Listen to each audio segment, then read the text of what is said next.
Jack Benny program presented by Lucky Strike. And now, your attention, please. Well, so yes, morning, says, and now with your mouse belly, and says so, and again says, belongs again. Words, promises, double talk. Phrases that add up to nothing. Yes, cigarette claims clutter the airwaves. But how many facts do you hear? Mighty few. But now, this smokescreen of double talk is swept away by facts for the first time in cigarette history. A month after month continuing quality comparison based on tests certified to be impartial, fair, and identical proves by a wide margin Lucky Strike is the best made of the 5 principal brands of cigarettes. That's a fact. A fact verified by Foster D. Snell, Incorporated, leading laboratory consultants of New York City. They report, in our opinion, the properties measured are all important factors affecting the taste of cigarette smoke. We conclude that Lucky Strike is the best made of the 5 major brands. Yes, friends, Lucky's are made better. So round, so firm, so fully packed, so free and easy on the draw, with no annoying loose ends. A big reason why Lucky's taste better. But never forget, to get better taste, you must start with fine tobacco. And LSMFT Lucky Strike means fine tobacco. There's no substitute for fine tobacco. Don't let anybody tell you different. And don't be misled by the smokescreen of cigarette claims. Choose your cigarette on facts. Smoke the cigarette that tops the 5 principal brands for quality. Enjoy fine, mild, good-tasting tobacco in the cigarette that's made better. The cigarette that tastes better. Lucky Strike. Try a carton today. Be happy, go Lucky Strike today.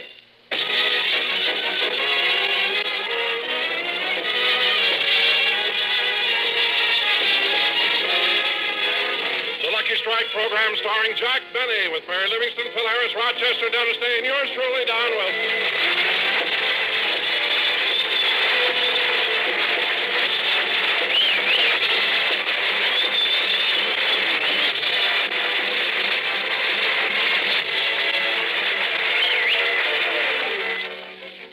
Ladies and gentlemen, let's go out to Jack Benny's home in Beverly Hills. It's morning, and Rochester is running the bath.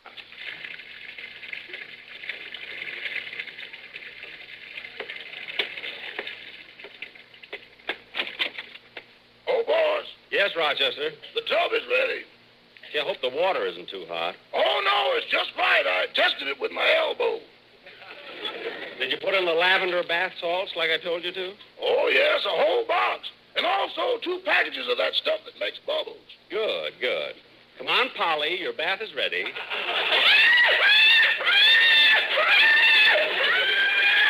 Oh, for heaven's sakes, we go through this every time. Come on now, Polly, you've got to take your bath.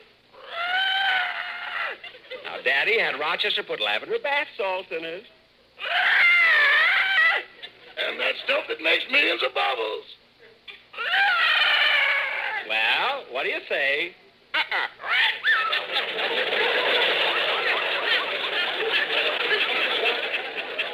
Well, that does it. Rochester, pick up the cage and bring it in the bathroom. Yes, sir. Oh, quiet!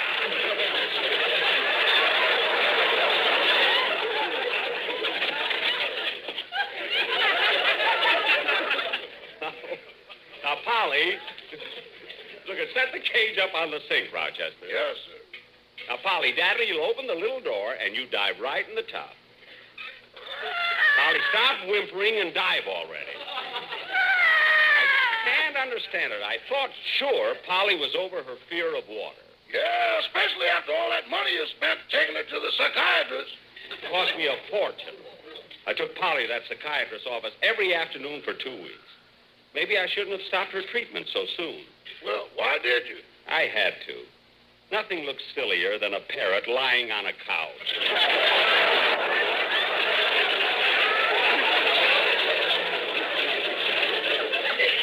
Now, look, Polly, Daddy isn't angry at you. He just wants you to...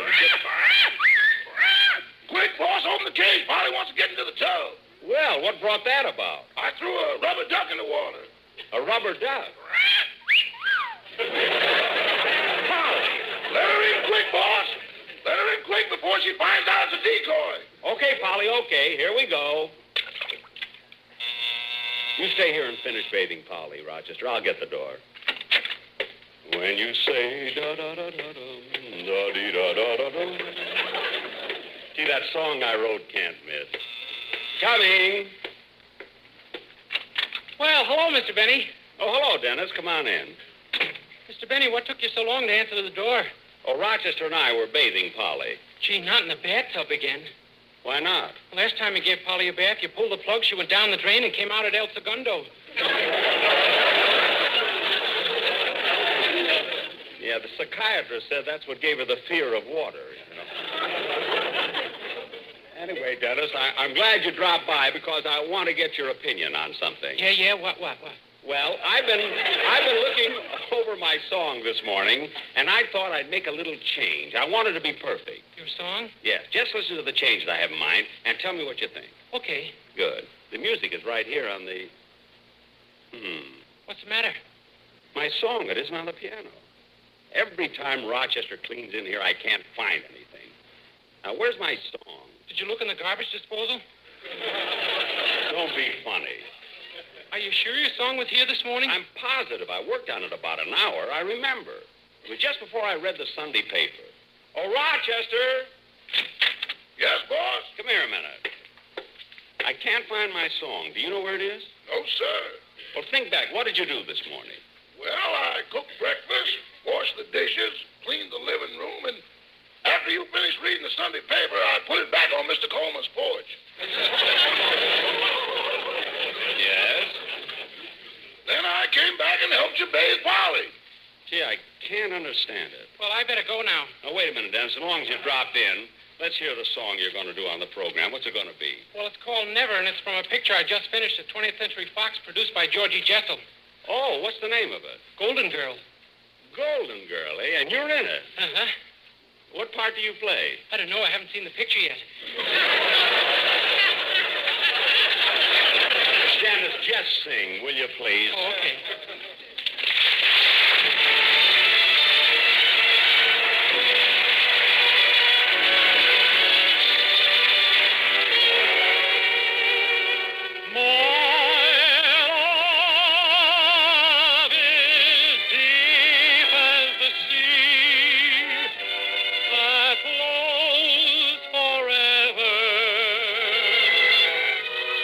You ask me when will it end?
Very good, Dennis. Excellent. In fact, your voice is getting better and better all the time.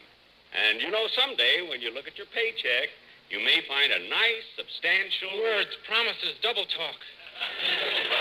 What?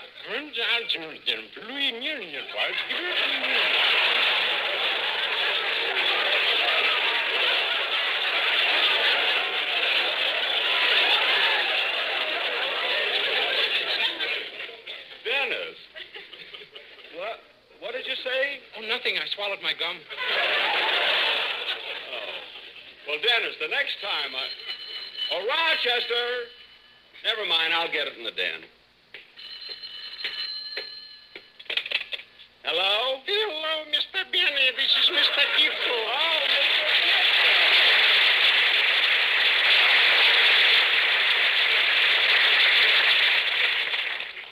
Well, Mr. Kitzel, it's nice to hear from you. Thank you, Mr. Benny. The reason I called, I'd like to invite you to a Halloween party at my house. Oh, I'll be glad to come, Mr. Kitzel. Seems like you give a party every Halloween. Oh, yes. To me, this is a day of great sentiment. It was by a Halloween party that I first met my wife. Really? Yeah, she came as a witch. A witch? Yeah. Oh, a costume party. No.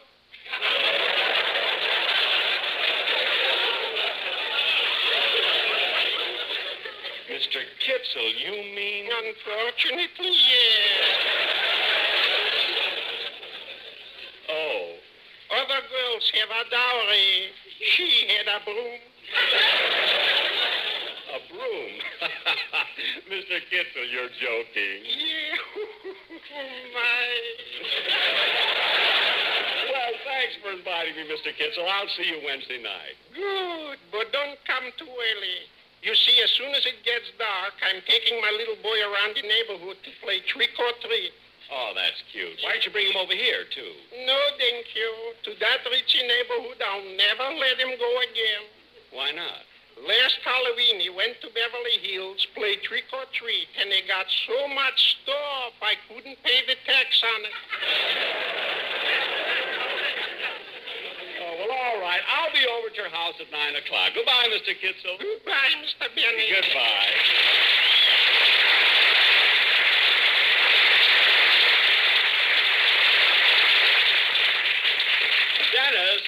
Dennis, I was just talking to...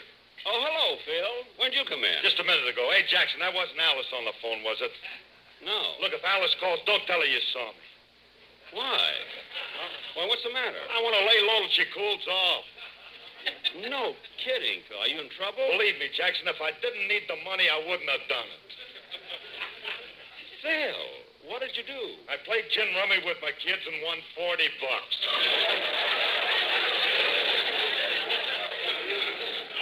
You won $40 playing gin rummy with your children? With a couple of pigeons I'm raising. Oh, for heaven's sakes. Phil, let me... Uh-oh. Hey, Jackson, if that's Alice, tell her I ain't yet been here no time today. You ain't yet been here no time today? Yeah, tell her. I will, Phil. I may phrase it differently, but I'll tell her. Coming. Oh, hello, Jack. Hello, Don. Well, you've got the sportsman with you, too. Come on in, fellas. Oh, Jack, there's something I want to talk to you about. Well, if it's about Phil, he ain't yet been here no time today. You all. Now, what's that? I don't know, words, double talk. What do you want, Don? Oh, Jack, you're going to love this. Now, you're just going to love it. The quartet wants to do a commercial to that song you wrote. So, if you'll just give us a copy, the boys will show you what they have in mind. Oh, that's wonderful, Don, but this is a fine time for it to happen. Why? I lost my song. I can't find it anywhere. It's the only copy I've got. Dennis, are you looking for my song? No. Then what are you doing? I'm still trying to figure out what Phil said. Forget it. Gee, Don, that is a shame. Oh, it certainly is, Jack. But if you haven't got the music, the boys will just have to do something else. I guess so. What else have they got? Well, here's one I think you might like. Sing it, boys.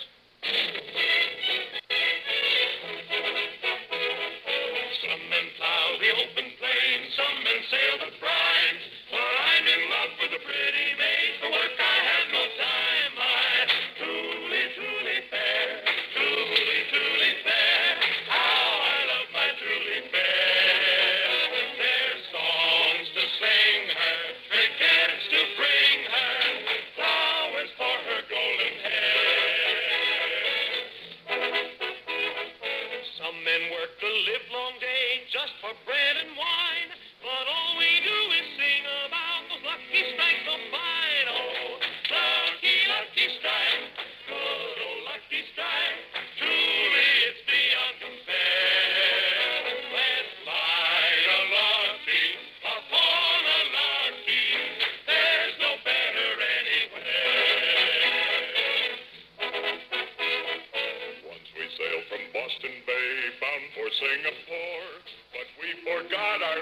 strike, so we swam back to shore. Oh, lucky, lucky strike. Good old lucky strike. Truly better tasting too. So listen, brother, there is no other cigarette as good as true. LSMFT, LSMFT, LSMFT. Don't be misled by other claims you have read. Just try a good old lucky. Try a good old lucky. You will like a Lucky Strike.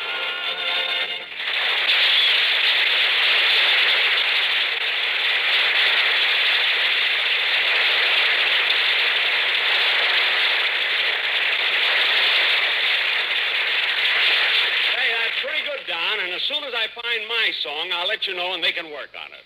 Okay, Jack, see you later. Come on, fellas. How do you like that, Phil? The quartet wants to do my song and I can't find it. Why don't you forget about being a songwriter, Jackson? Ain't it enough that the Maybelline Company named you Blue Eyes of 1951?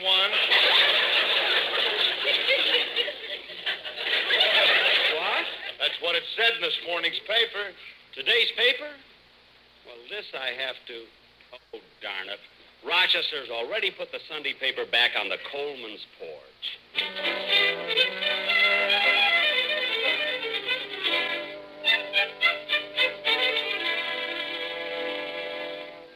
Ronnie!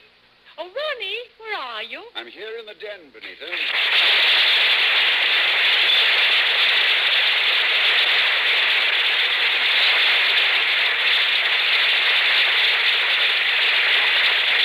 Oh, playing a little solitaire, huh? Yes, and I've almost got it beat, too. Well, you won't finish it. You said the same thing last night, and you were right.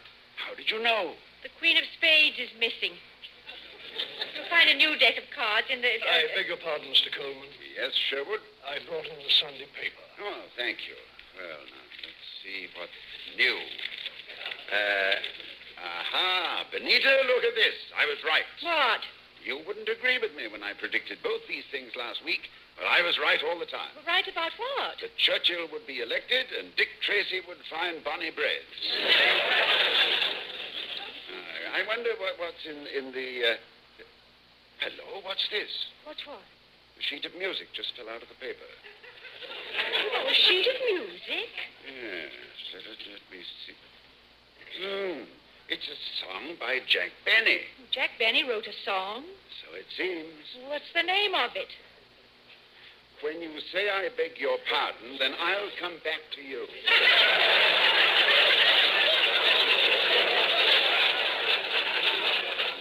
Oh, I say, now, really.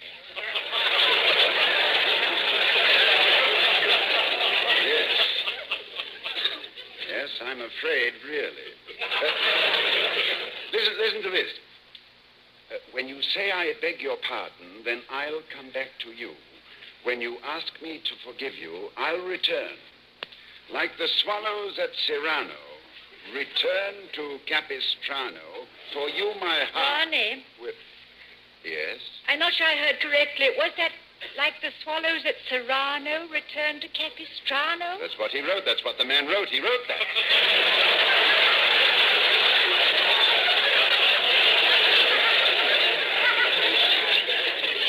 And then it goes, if you say that you are sorry, then I will understand.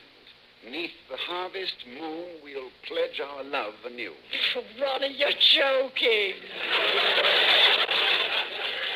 Anita, I was never more serious or more nauseated in my life.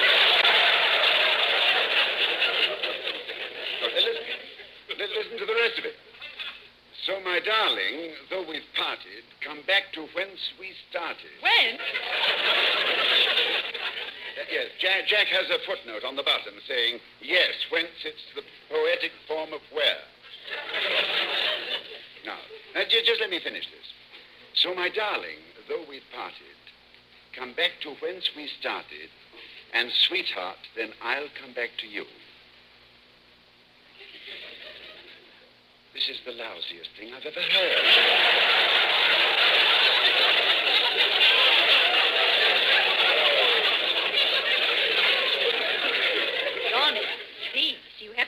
kind of language. What else can I say about it? Well, you still don't have to use that kind of language. You can say it's the most awful thing you ever heard. Well, darling, this is not the most awful thing I ever heard. This is the lousiest thing I ever heard.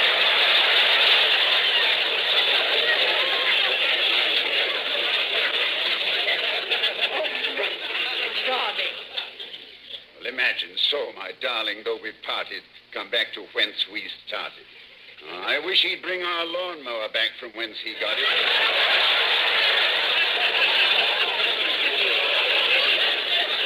Well, that man has borrowed everything. The lawnmower, the ping-pong table, the garden hose, the vacuum cleaner. And the Queen of Spades.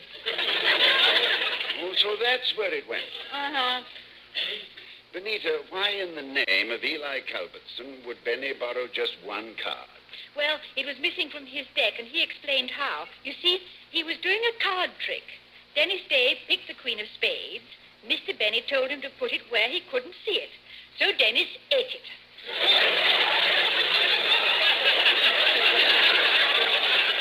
Dennis Day.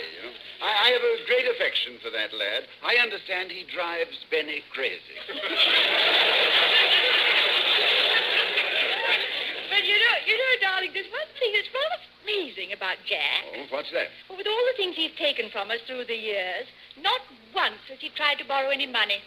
Oh, darling, money is the one thing he doesn't use.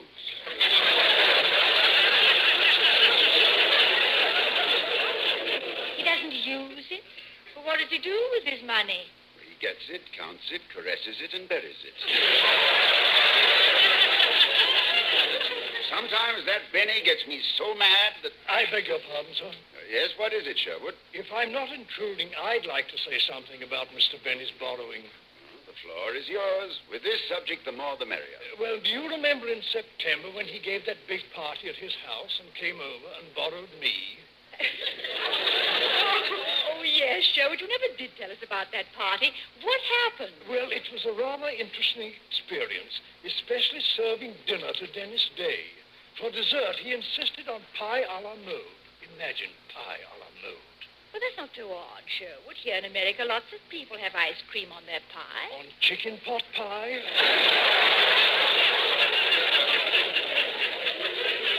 Oh. Strangely enough, that was all he ate. Well, he probably wasn't hungry after eating the Queen of Spades.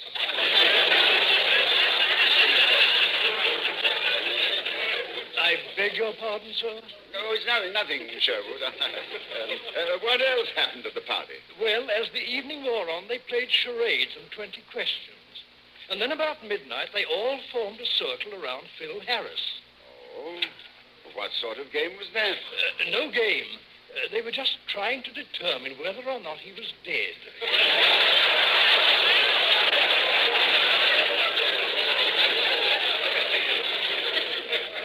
Will you be needing me any further, sir? No, thank you, Sherwood. You may go. Thank you. What are you doing, Benita? I'm just looking at the theatrical section. They got some good pictures showing. Would you like to go? Oh, no, dear. I don't feel like going out, no. Okay. One of the neighborhood theaters is showing a revival of one of your pictures. Where? When? Who? What?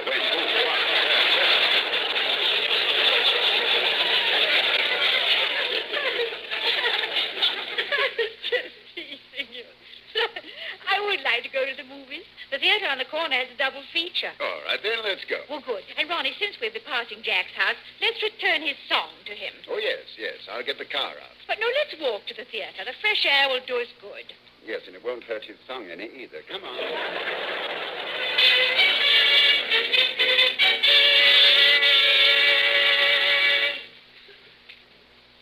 Well, Ronnie, don't just stand there. Ring the doorbell. Oh, all right.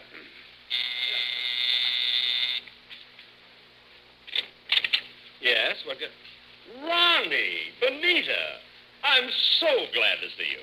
Come on in, come in. Jack, we didn't intend to drop in on you. Now, don't bother apologizing. Come on in, come in. No, but we only dropped by to... Stop pulling!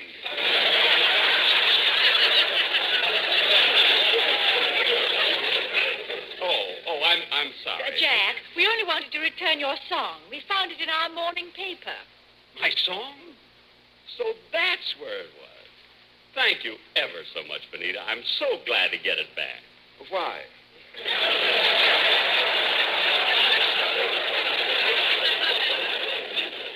What? Ronnie. Oh, yes. Yes, I imagined you would be glad to get it back. Well, I sure am. Well, Jack, we have to be running along. No, Ronnie, now, don't go yet. But, Jack, we were on our way to see it. I won't take no for an answer. Now, you must come in and visit. After all, I haven't seen you for so long. So long.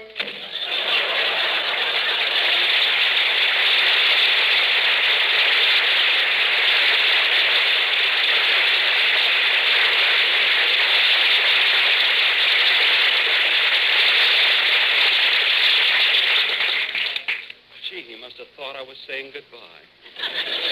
I hope they didn't think I was trying to get rid of them. Well, anyway, I got my song back. When you say I beg your pardon, then I'll come back to you. When you ask me to...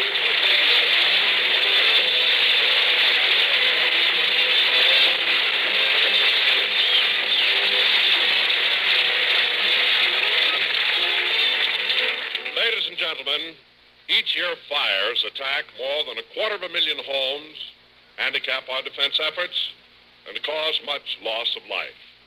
Most of these fires start because someone was careless.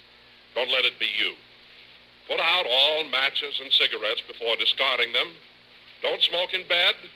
Make sure all electrical wiring is properly installed. Follow all fire regulations. Be careful. Be cautious.